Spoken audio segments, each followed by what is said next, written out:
2013 সালে যদি মানব পাচার আইন হয়ে থাকে তাহলে আজকে 2025 সাল।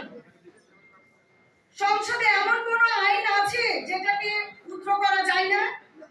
যেটা গঠন করা যায় সেটা উদ্ধার করা যায়, বাতিলও করা যায়। এখানে আমি কোনো বক্তব্য দিতে আসিনি, আমার নিজের দাবি নিয়ে আসছি। আমাদের আর ঘরে বসে থাকার কোনো সময় নাই, আমাদেরকে বাইরে নামতে হবে, মাঠে নামতে হবে। আগামীকালকে আসেন, আমি সবার সামনে থাকবো, বিএনপির দরজা খোলা হবে না।